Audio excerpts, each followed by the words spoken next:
Ever find yourself waiting endlessly at a big box pharmacy, feeling like just another number? There's a better way. At Tablet Pharmacy, they provide the personalized service you deserve. Check their competitive prices online at tabletpharmacy.ca before you even leave home. They offer free delivery and blister packaging options to make managing your medications easier than ever. With convenient locations in Parksville, Qualicum Beach, and now open in Nanaimo near the Brick, Tablet Pharmacy has been serving Vancouver Island since 2019. Stop being just a prescription number.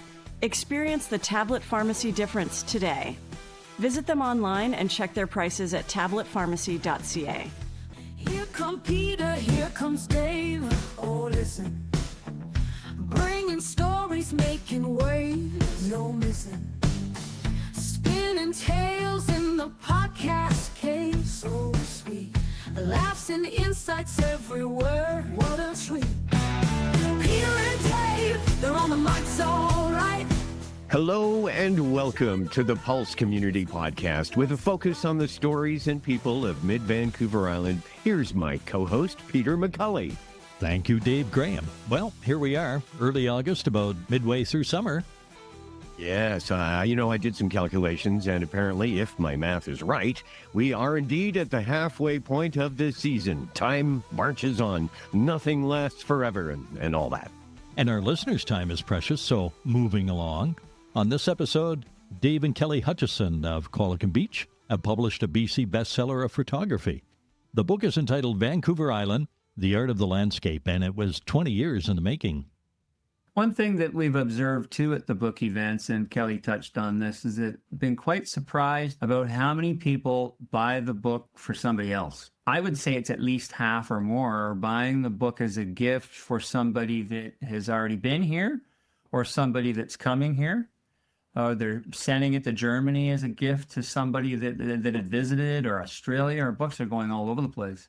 Yes, I find that quite interesting about the gift giving that we're witnessing when we talk to people face to face. Sylvia Humble loves to sing, so much so she has formed several community singing groups, and she isn't looking for professional quality singers. No, this is all for fun. Despite that, though, singing has had a profound effect on some. My favorite story is about Rob. He was my neighbor, and he was one of the first people who joined me. He was really afraid to share his voice, even though he had a background in music.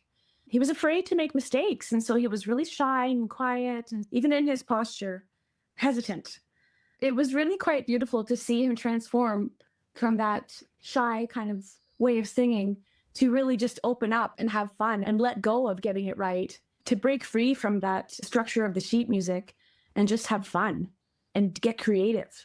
And so now his life has changed so much because now it's all built around singing, and he's part of the Tidesmen and Nanaimo and some quartets and a whole bunch of different groups. He's made a whole new network socially out of singing.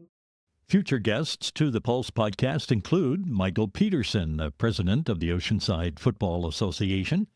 The Bolinas Whalers are celebrating their 25th anniversary with a homecoming event in September.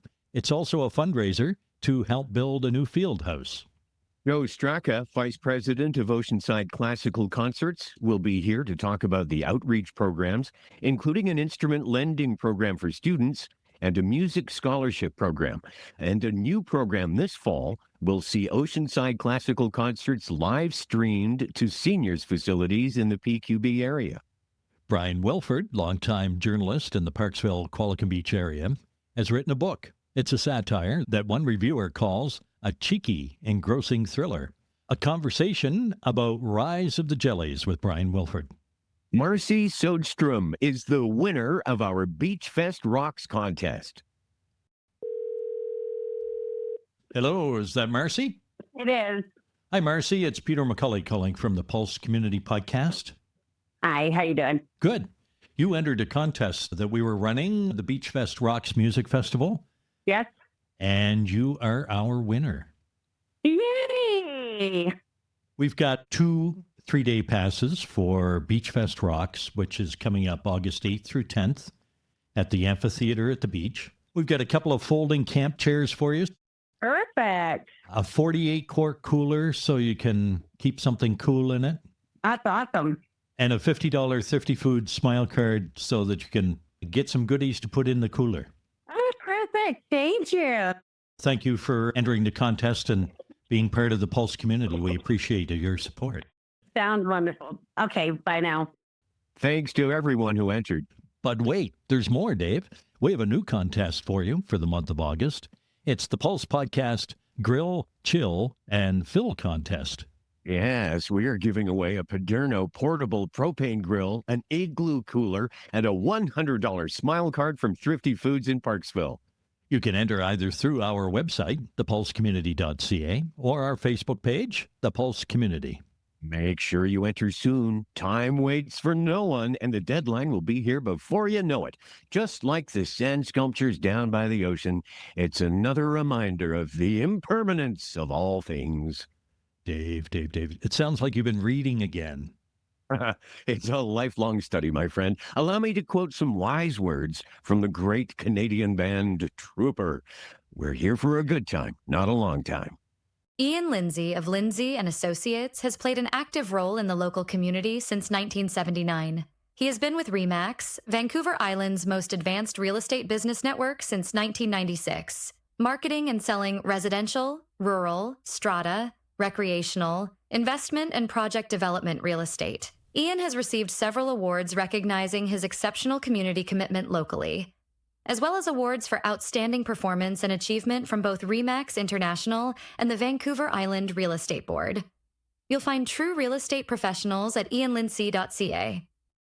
The Pulse Community Podcast is brought to you in part by Windsor Plywood in French Creek, specializing in hard-to-source interior and exterior home finishing products, including flooring, doors, and moldings, and exterior project materials such as yellow cedar.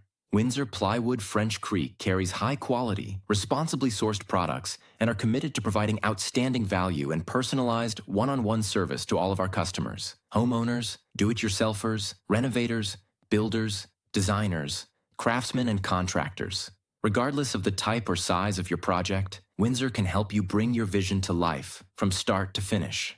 Let Windsor Plywood in French Creek help you with your renovation, new build, or building project. Visit them online or call 752-3122. Peter, I can hear music from 3 blocks away. What's happening at the beach? Well, Rock the Park is here, August 8th through 10th, 3 days of world-class tribute bands. It'll make you think you've time traveled to the golden age of rock. My air guitar skills are finally going to pay off. Yeah, just promise me you won't actually try to crowd surf this time. But seriously, rock out to your favorite classic hits at this incredible festival within a festival. The sand sculptures are still there for when I need a break from headbanging? Well, absolutely. The amazing Circus by the Sea sculptures are on display daily. Buskers perform at the gazebo. And the Tim Hortons concert series continues August 15th and 16th. Magical sculpture light-up evenings happen August 15 and 16. Watch for spectacular fireworks August 16th and the grand finale closing concert August 17th. Parksville Beach Festival, where Dave's air guitar meets real guitars and nobody gets hurt. Details at parksvillebeachfest.ca. Hey, Dave and Peter. It's Patrick from What's Cooking in beautiful Qualicum Beach.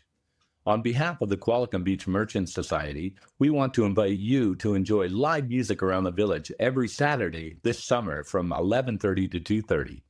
It's such a wonderful experience strolling our village streets and discovering all our fabulous boutique shops, cafes, and restaurants.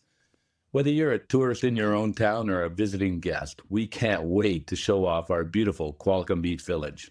Thanks, guys. See you soon. The 112th Annual Coombs Fair will take place at the Coombs Fairground on Saturday, August the 9th and Sunday, August the 10th, from 10 a.m. to 5 p.m.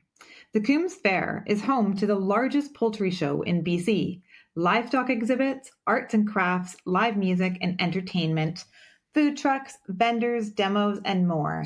And of course, it is an old-fashioned fair with both junior and adult entries in a multitude of categories from floral to fiber arts, photography, vegetables, jellies, baked goods, livestock, and much more.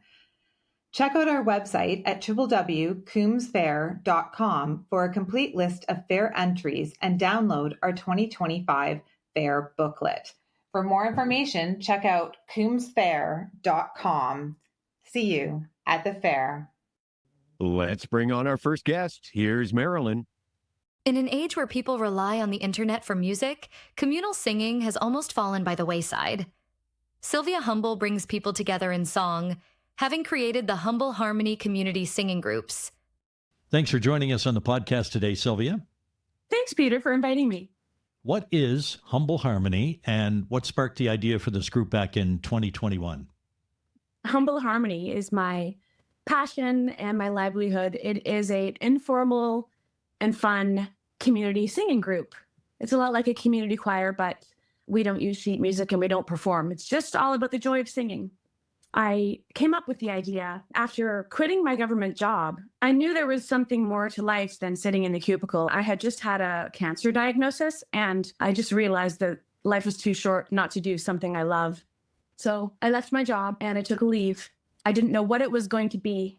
Then I met this woman named Jill McCabe while we were walking our dogs down by the river. And she's a business coach. And she said, "What have you always dreamed about doing?" And I said, "Well, I always wanted to be a singer, but I gave up on that dream a long time ago." And she said, "You could make a difference in the world and you don't have to be a star." She helped me believe in myself that I could do something meaningful and make a difference in the world. So I started experimenting with this idea of a small group where we were freeing our voices. And so I was doing that at the same time because I realized I needed to return to this passion for singing that was always my source of joy in life. I started with a group of 6 people on the beach, singing in harmony and being creative. It has expanded and evolved since then. You mentioned, Sylvia, that you gave up on that dream a long time ago. What is your musical background? Well, I was classically trained as a child from the age of 8 to 14. I studied voice and some music theory. I was in choirs all of that time. So singing in harmony in choir at church and competing in festivals. The harmony singing was deeply ingrained in me from the time that I was a child. And then in my early 20s, I joined a Grateful Dead cover band. I learned to play guitar and I started writing songs. And we sang in 3-part harmony. And so that was just the time of my life. I moved from Ontario out west and formed a duo with my friend Kristen Green. We were Humble Green, and we wrote songs and we sang in harmony. The harmony singing has always been a constant in my life. And now I found that it's a gift that I have to share, to teach harmony. We met a couple of months ago, Sylvia, when you and your group Humble Harmony in Parksville provided the intro and extra musically for a podcast that Dave and I had done on the SS Minnow, Gilligan's Island. I was there when you folks were recording it, and you were having so much fun. I thought, we have to find out more about what happens at these song circles. Yeah, we had so much fun with that, Peter. It was so excellent. I'm glad that I got connected with you and we got to have fun with that song, Gilligan's Island. But it's one of those things that has so much memory and joy associated back in the day when we used to watch the show. We like to sing those songs, the songs that are part of our hearts. So we do some Beatles songs and some Leonard Cohen and the familiar songs that people love. That's always been part of it and is a reason that some people come. And you emphasize singing by ear, imperfectly, without sheet music, in a world that really values polish and perfection in music. So why the imperfect? Because I've fallen in love with the idea of community singing, that singing together can be just for the pure joy and connection of it, rather than aiming for perfection or polishing it for performance. And there's so many wonderful choirs in Nanaimo and Parksville, from community choirs to audition professional groups that are really great options for people who value that and who like the structure of written music and polishing it. But I have found that what I love is this alternative idea of using our ears to learn. I teach people how to sing in harmony by ear, by call and response. It's really a great exercise for the brain, and it allows room for creativity. So the more experienced singers have an opportunity to improvise with harmony, and the less experienced singers don't have to get it right. So there's an opportunity for play. And when you get away from that aiming for perfection, you can open up an avenue for more self-expression and sharing your voice authentically with people. You welcome people regardless of their experience. Perhaps you could tell us a story about somebody who, initially felt hesitant to sing, but found their voice through Humble Harmony. Yeah. My favorite story is about Rob. He was my neighbor and he was one of the first people who joined me. He was really afraid to share his voice, even though he had a background in music. He was afraid to make mistakes. And so he was really shy and quiet, and even in his posture, hesitant. It was really quite beautiful to see him transform from that shy kind of way of singing to really just open up and have fun and let go of getting it right, to break free from that structure of the sheet music and just have fun and get creative. And so now his life has changed so much because now it's all built around singing, and he's part of the Tidesmen in Nanaimo and some quartets and a whole bunch of different groups. He's made a whole new network socially out of singing. I was on your website, Sylvia, and you describe Humble Harmony as a cross between a community choir and a campfire song circle. Perhaps you could paint a picture of what that actually looks like. It sounds like a kumbaya moment. Yeah, definitely, yeah.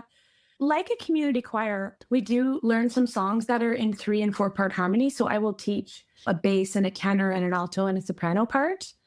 But people are not assigned to those roles, and they can move around the room and change and try different parts and explore their voice. In and amongst those more challenging songs, we'll do some what I call instant gratification songs, where you can learn them really quickly and they're short and repetitive, like rounds or chants, where the joy of the sound of the harmonies and the parts coming together happens really quickly. It's a mix of more challenging and easier songs. It's really all about the joy. A lot of people in my group say that it's their therapy every week. And for me, the same, because you might feel tired or anxious about life coming in. And then by the time we leave, we're just feeling so fantastic. Many of the people could become members and they come every week, and we get to know the songs and we get to know each other. There's a lot of movement and actions with the song, and even we get to dancing sometimes. So it's really an alternative to a choir. That's why I call it a song circle instead of a choir. Oh, you've got one group in Parksville and multiple options in Nanaimo, as I understand it. That's right. Yeah. I have a weekly group in Parksville on Thursday afternoons. And then I've got a Monday afternoon group in Nanaimo and a Tuesday evening group in Nanaimo. And now I've started working with Parks and Rec in Nanaimo for a Friday afternoon. It's so much fun. If someone listening has never experienced community singing or, as you mentioned, feels intimidated by the idea, what would you want them to know about the power of people singing together, just for fun? I'd just like them to know that it's not about talent or ability, that everybody can sing. It's part of our DNA and part of our tribal history. Sharing your voice in community is really such a powerful thing. We can connect with people in a meaningful way. That's not easy to find in everyday life. Also, the songs that we sing are really uplifting. And I feel that when we sing songs about hope and peace and love, we sing songs that are really positive. For example, here's one by Debbie Nargi Brown. Be open for something wonderful to happen. Be open to the possibility. Songs like that, they bring joy and positivity and can really make a difference in our lives. You also offer workshops, Sylvia, and other community singing events. How do those complement your ongoing song circles, and what different needs do they serve? Yeah, I've started to collaborate with other musicians. The people who I sing with on a regular basis have found it really enriching to experience the music and the songs of these different artists, like Leah Morris, Coco Love Alcorn, and Serena Partridge. These are people I find really inspiring. So it's not only to provide a diverse experience to the people in my singing community, but also for me to learn from them. It's a chance to bring people together and build community. So the people who know these artists will discover me through these workshops and concerts and community events. But then also the artists I'm collaborating with will find new fans and followers. It's all about building community, bringing people together around the joy of singing. And the other thing is that some people in my singing community like the opportunity to just come to an occasional event. They might not have time for a regular singing group, but they'll come to a special workshop or community sing along. How do folks find out more about Sylvia Humble? You can go to my website. It's sylviahumble.ca, and you can look at my events there, and you can check out my YouTube channel at Sylvia Humble Music. And Sylvia, tell us your connection to the Ubuntu Choirs Network. I took a life-changing training in 2023 called the Community Choir Leadership Training. people who have been through that training become part of the Ubuntu Choirs Network. The word Ubuntu means I am because we are. This training was created by Siobhan Robinsong and Dennis Donnelly, who were the founders of the Getting Higher Choir in Victoria and the beginning of the local community singing movement. So I'm just very proud to be part of that. And the idea is it's about community and that singing is for everybody. And I've learned so much beautiful repertoire through this community, songs that make the world a better place, about social justice and caring for nature and hope and self-empowerment and healing and unity and peace. It's just a different approach to the singing together that I've really embraced, and just so grateful to be bringing that community singing movement into my local community. Thanks to Sylvia Humble for being a part of the Pulse community and for connecting people with music. If you feel inspired to sing along with Sylvia, you'll find more info available at sylviahumble.ca. That sounds like a lot of fun. That is, if you think singing is enjoyable. Peter, I've heard that you can kill houseplants when you sing. Yes, my musical skills lay elsewhere. Moving along, if you'd like to be part of the podcast, click on the contact link on our website and use our Speak to Us option to send us a voice message. If you have an event to announce, a comment on a topic to share, or you know a story we might want to look into, speak to us. Or if speaking isn't your thing, you can type your message. The Pulse homepage is thepulsecommunity.ca. While you're there, we invite you to sign up for the Pulse Community newsletter. It will give you the latest contest opportunities and podcasts. Find us online at thepulsecommunity.ca. At Thrifty Foods, we love to help nonprofits, charities, and schools. Our Thrifty Foods Smile Card bulk program allows organizations to immediately save up to 6% on the purchase of Smile Cards in bulk, allowing you to keep more money in your organization's pockets. Ask for details at Thrifty Foods in Parksville. Ever find yourself waiting endlessly at a big box pharmacy, feeling like just another number? There's a better way. At Tablet Pharmacy, they provide the personalized service you deserve. Check their competitive prices online at tabletpharmacy.ca before you even leave home. They offer free delivery and blister packaging options to make managing your medications easier than ever. With convenient locations in Parksville, Qualicum Beach, and now open in Nanaimo near the Brick, Tablet Pharmacy has been serving Vancouver Island since 2019. Stop being just a prescription number. Experience the Tablet Pharmacy difference today. Visit them online and check their prices at tabletpharmacy.ca.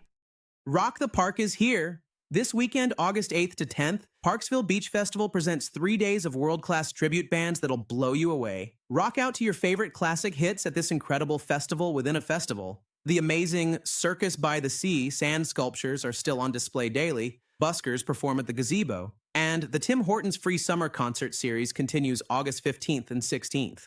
Don't miss the magical sculpture light-up evenings August 15th and 16th, the spectacular fireworks show August 16th, and our grand finale closing concert August 17th. The summer's biggest party is in full swing. Visit parksvillebeachfest.ca. Thanks to Parksville Beach Festival for their support of the Pulse community. There's still so much left of the festival, but the sand sculptures, well, they will be coming down soon enough. Speaking of the impermanence of all things, but that's part of the magic. You know, these works of art are world class. They represent the cutting edge of an art form that is constantly under pressure to set new limits, and yet they will be in existence for not even 6 weeks. Enjoy them while you can. It is a wonderful event for the family. We here at the Pulse cater to the kids with our Skookum Kid Stories. We have 2 series of stories and new ones coming out each week about Gracie the Eskimo dog and the Mellow Submarine. They feature local and familiar places and events. You'll find them at thepulsecommunity.ca. Our next story strikes a chord for me as a photographer always looking for new ways to capture the magic of this island. Here's Marilyn to make the introduction. In the green room are Dave and Kelly Hutchinson of Qualicum Beach. The husband and wife team have collaborated on a photography book, Vancouver Island, The Art of the Landscape as Seen by Nature and Wildlife photographer Dave Hutchinson, and authored and researched by Kelly Hutchinson. Thanks for joining us on the podcast today. Thanks a lot for having us, Peter. We're happy to be here. We're very excited, so thank you. The two of you have created a beautiful book which covers Victoria through to Cape Scott, which is almost 600 kilometers. It's perfect for visitors your coffee table or sending away to friends and family for Christmas. Let's start the story with how you two met. We only met actually a little over 3 years ago when Dave accidentally tagged me on Instagram. He had been taking some photos of whales in Cowichan Bay on the Salish Sea, and the name of my forest therapy business is Salish Sea Nature Connections. So I got tagged. I was pretty new to Instagram and I was wondering, why is this person tagging me? So I went to his profile and I actually realized I had already been following him because I love nature photography. And I also noticed that he had some really beautiful images of trees and forests on his profile. I got really excited about that because I was updating my website. I needed new images of myself in the forest. And so I took a chance. I reached out to him to see if he'd be able to help me. And we met about a week later in John Dean Provincial Park in North Saanich for a photo shoot. The 2-hour shoot actually ended up being 3 hours and then led into a date. And we've been together ever since. Dave, how did you become interested in photography initially? It started back around 2005. A good friend of mine, Shane, which I've been photographing with for over 20 years, he invited me to go on a trip to Yellowstone National Park in Wyoming. We were there for about 7 to 10 days. And basically after that, I got hooked because there's wildlife all over the place there, beautiful landscapes as well. And it was all new to me. And again, this is 20 years ago. I didn't stop after that. It was really a turning point, just the variety that we had come across when we were there. And we went in springtime in 2005. I just remember that as being a memorable trip. Just got a lot more interested in the craft of nature photography. Tell us the story of having to choose between your flying hobby or photography. When I was younger, I always wanted to fly. I remember investigating at one of the colleges near Toronto to be a commercial airline pilot. Maybe it was financial. I don't remember the exact details, but timing just wasn't right. And I just went to sleep for a little while. And then 2004, 2005, I thought I'd get my private pilot's license. And I did that and did my one solo flight. It just wasn't for me. There's really nothing creative about flying. I think that a saying that I say is that if you get creative, it's not going to result very good. And just decided to pursue photography, and both wildlife photography and flying are quite expensive. So I couldn't afford to do both. But apart from the financial part, it was emotionally, it just wasn't the right thing for me. But you know what? I enjoyed doing it and I don't take that back. And I guess I just needed to experience it to know if I liked it or not. Kelly, you've written the book. How did you capture Dave's voice and personal experiences while maintaining your own take on the research and the storytelling end of it?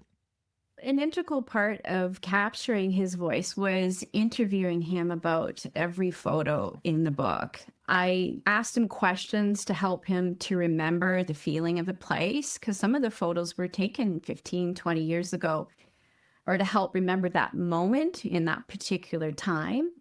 Sometimes it was like pulling teeth to get things out of him, and I would learn things after. Actually, one example is I had already finished writing the chapter on the Tofino area. And at the dinner table, he started talking about this experience photographing the Vancouver Island wolf on Vargas Island. And I'm like, what? Why didn't you tell me about that? So I inserted it into the chapter after the fact. So the text was really written to support the photography. And so the images actually directed the flow of the book.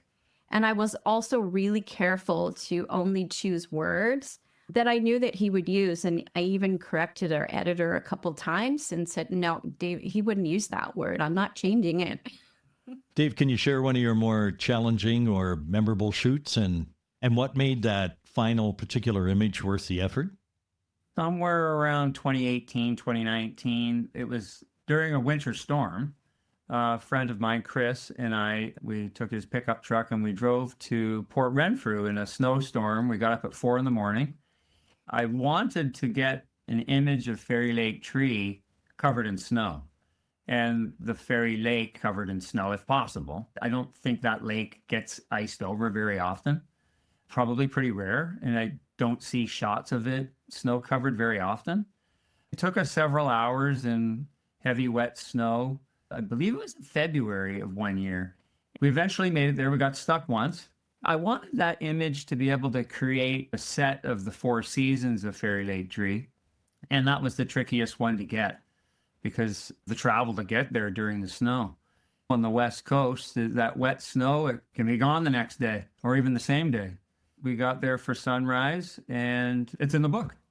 The book is organized into 7 geographical regions. Kelly, what surprised you most about doing your research about these different areas of Vancouver Island? That's a hard one. There's so many things that really surprised me. It was really fun and fascinating to research this book. I learned a lot from the history of Victoria and the influence of the Dunsmuirs, as well as the wildlife, learning about the sea wolf, the Vancouver Island wolf, the 3 kinds of orca whales, the resident, transient, and offshore whales. I didn't know that, and I thought, wow, this is really fascinating. What surprised me the most was actually the history of Tofino and Ucluelet. So much has taken place there over the years. Today, of course, we know it for its scenic sandy beaches that stretch for kilometers, and surfing, ecotourism, and people come from all over. But just a little over 80 years ago, the Royal Canadian Air Force was stationed there during World War II. I had no idea. And in the 1990s, the area was a center for protests and blockades to protect the old-growth forests in the area, and calling it the War in the Woods. So I was really fascinated by that. Yeah. There's a fantastic full-page shot of an orca breaching in Cowichan Bay, Dave. Tell me you weren't in a kayak when that happened. No kayaks on that trip, thankfully. Almost always when I photograph wildlife, I'm either hiring a guide, a tour company, a whale watching company. My favorite boat to photograph in is a Zodiac, and there's 20 foot, 26, 28 foot, and so on. But to get those shots like the whale breach and sea life in general, the Zodiacs are really close to the water, so they're comfortable and easier to photograph to get nice angles. And the guides are invaluable because they go out every day and they share their knowledge of the behavior and what they're witnessing with the whales. Are they hunting? Are they socializing? Or are they just moving through, going to another area? It's all really valuable to get the end result of a whale breach. A lot of it's timing too, and the feelings around it. If you feel like something's going to happen, chances are there is something that's going to happen, and being prepared for that moment. Another part of that particular trip that was memorable is my parents were with me on the boat. I think there was 8 of us, like it was just a public charter. But my parents were sitting in the 2 seats that are in the front of the boat, and I was just behind my mom. So we all got to witness it together. You've covered a number of the Gulf Islands in this new book as well. Yes, that's correct. We have a dedicated chapter on the southern Gulf Islands. Kelly lived on Salt Spring Island for 9 years, and I joined her for 1 year. Beautiful sunrises there. Definitely some memorable times. Are there locations on Vancouver Island that remain elusive to you photographically? Maybe you've gone out and tried to get a shot and haven't been able to do that, or just places you're hoping to capture in a perfect moment one day? Yeah, there's places on the remote northwest coast of Vancouver Island, like Nootka Island, Cayucot, a small native fishing village up on the northwest coast of Vancouver Island. I'd love to go there. It's a hotbed for sea otters. It's very popular for kayakers. Those places are mainly boat access or float plane, so they're a little bit more difficult to get into. But yes, there's definitely places on Vancouver Island that I want to explore in the future. And in a couple of weeks from now, we're going up to Port Hardy for 8 days, and we're going to do some exploring more into the back roads and the logging roads in and around the area. We're going to spend some time at San Joseph Bay, which I'm really excited about because I actually haven't made it there yet. So I'm really excited about experiencing it in person with Dave. After researching and creating this book, have you witnessed noticeable changes due to climate change or perhaps human impact? That's a really good question, Peter. There's different impacts. I've noticed in certain areas, feels like it's hotter than what it used to be. I think it's because of when the trees are taken down, we've lost shade in some areas. Some pockets of Vancouver Island feel like they're hotter than what they used to be to me. So I wouldn't call it global warming. I would call that human impact. There could be a component of climate change involved, but just my observation of where I see less forest, I see more heat. When Kelly and I were out walking this morning, we both said to each other at the same time, it feels like a bit of fall in the air. And I don't know how to explain that, but I've been sensing over the years, it feels like fall and that crinkly wind in the air and the leaves feels like it comes a little sooner each year. Another one that I've observed over, say, the last 5 to 8 years is that the logging roads in general are becoming less maintained. They're becoming more difficult to travel to get to some remote old growth forests. That might be a hindrance for some folks. You've been featured in multiple news outlets across the island doing book signings. What's the response been like as you have been up and down the island? That response for the book signings has been tremendous. We've really been blown away. We didn't really know what to expect going into it, but the support has been wonderful. The independent bookstores, the bookstore owners are very supportive. They're excited to have authors come in and sign books and have an event. We haven't had any negative experiences or anything like that. We've had some where we've sold more books than we ever thought that we would, and there's been some that have been, I would call them more average. They've been all worthwhile. We've also really enjoyed meeting so many nice people and learning about them and how much they love Vancouver Island. And many people are buying many books as gifts to send to family members that live abroad somewhere else, to maybe encourage them to come and visit Vancouver Island where they live, or even just as a keepsake. And it's been nice. One event, someone bought 7 books at a time and she was sending them around the world. Been a lot of fun to just meet people.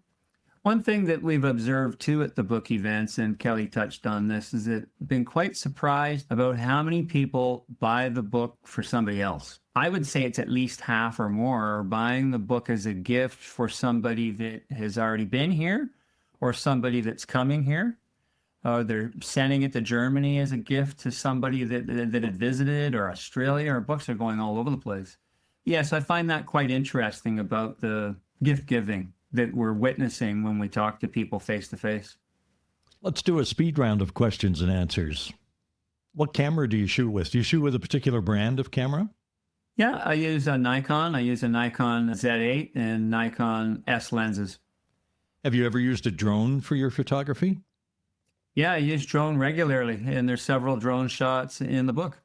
Kelly, tell us a surprising thing you learned while interviewing your husband for the book that you didn't already know. There was lots of surprises, but I think the one that stands out the most is the shot of the wooden piling that was taken up on Chesterman Beach near Tofino. I was stunned to learn that these pilings that Dave likes to call wing rippers were pounded deep into the sand along the beaches to prevent the enemy warplanes from landing during World War II. I had no idea, and I've walked this peaceful beach many times. I find it so hard to believe that this was once a place of conflict and war. Just such a stark contrast to today. Anything about Dave you found out while you were interviewing him that you weren't aware of? Sometimes he doesn't always remember things. Sometimes it can be hard to get information out of him, but not really. I just learned that I really enjoyed creating this book with him, and a lot of people were surprised. They thought it would be very difficult in our relationship, but it actually brought us closer together. So that was a wonderful part of the book. We love working together. Sunrise or sunset photos, Dave? If I had to choose between the two, I think probably sunrises. Best shot you ever just kind of stumbled upon. There it was.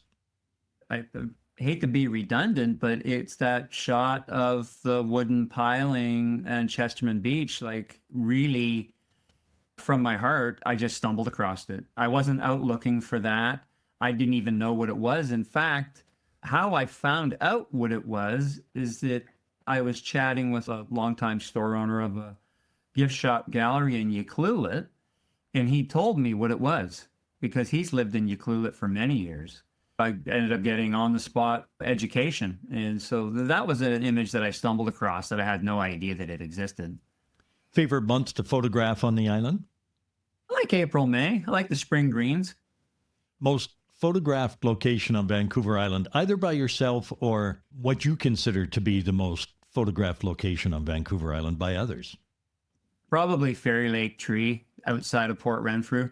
Very popular with photographers, and I enjoy it myself too.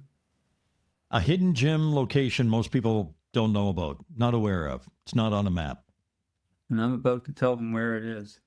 We have one that we stumbled upon on our honeymoon, but there's no photographs of it in the book.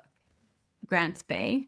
Grants Bay. It's about 2 hours logging road drive from Port Hardy.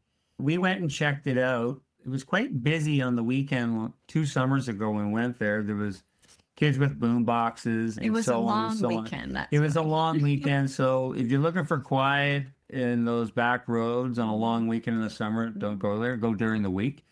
But Grants Bay, it looks like you're in the Bahamas. Like it's a tropical sandy beach with beautiful clear water on the northwest coast of Vancouver Island. And I had no idea it existed. So there's a tip. If you want to go find Grants Bay, then enjoy yourself and go during the week. Your favorite Gulf Island to photograph or visit? I'd say for both Kelly and I, it was Saturna Island. We quite enjoyed. We were there for 3 days a couple of years ago and really liked East Point Park. Beautiful place to photograph landscapes and seascapes, birds. Look for whales and the oyster catchers and the eagles, and there was ravens, and it's just beautiful there. And the beautiful little heritage house that's on the point. But yeah, Saturna Island's wonderful. Your earliest wake-up call for a photographic shoot? That would have been actually with Kelly a couple of years ago when we were on Salt Spring together. We got up about 3:30, 3:45 to do a sunrise shoot at Mount Bruce. I wanted to get some images overlooking the San Juan Islands and the other Gulf Islands from Mount Bruce. But it's a nasty little four-wheel drive access road. It's not a logging road. It's an access road for the cell towers. But the road is very bumpy and gnarly, and we had our four-wheel drive pickup truck, and we went up there basically almost in the dark. But in one of those images, that's the opening image in that chapter. If you could photograph one place on Vancouver Island for the rest of your life, over and over, Groundhog Day, where would it be? It's still my favorite location on Vancouver Island is the Souk to Port Renfrew corridor. There's just that stretch of coastline just has so much variety. You've got lighthouse, you've got waterfalls, seascapes, landscapes. You can come across wildlife too. And the old growth trees. And the old growth trees, thank you. Old growth forest, lots of large western red cedars. So lots of variety from Souk through to Port Renfrew. I want to thank you for your time today, folks, and I'm enjoying the book immensely. Thank you very much. Thanks a lot for having us, Peter. Yeah, thank you. We really enjoyed chatting with you today, and the whole project was so much fun. Dave and Kelly Hutchinson and their book, Vancouver Island, The Art of the Landscape. It's a beautiful book. Makes a great gift. It's available at the Mulberry Bush Bookstore in Qualicum Beach, plus Fireside Books in Parksville, and most independent bookstores on Vancouver Island. Visit the website at davehutchisonphotography.com. Well, Peter, look at the time. Time has flown. That must have been fun. Nothing lasts forever. Let me give you an example of impermanence. Did you know that since the start of this very episode, we each have shed several million skin cells? That's really not something I need to know, Dave. Don't you want to know how they figured that out? No. Time to go, Dave. Are we going to check out Mabel's specials in the cafeteria? Well, that's what we do. Hey, after all that talk about skin cells, you still want to eat? You going for something with chocolate or bacon this week? Oh, bacon. Oh, all right, what are we waiting for? Time's ticking. Let's go. Here come Peter, here comes Dave. Oh, listen. Bringing stories, making waves. No missing. Spinning tales in the podcast cave. So sweet. Laughs and insights everywhere. What a treat. Peter and Dave, they're on the mic, so alright. Join the ride, it's gonna feel just right.